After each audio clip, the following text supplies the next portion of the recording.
தான் பொண்ணு உயிரோட இருக்கா, நான் கொல்லலன்னு தெரிஞ்சா என் மேல உள்ள அவரோட ஆத்திரம் தணிஞ்சிரும் நம்புறேன்.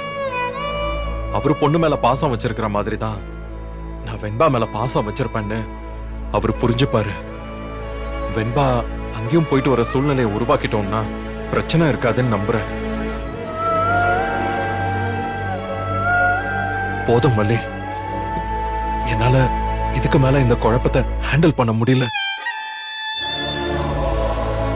உன் மடியில கொஞ்ச நேரம் தலை வச்சு படுத்துக்கட்டுமா ப்ளீஸ்?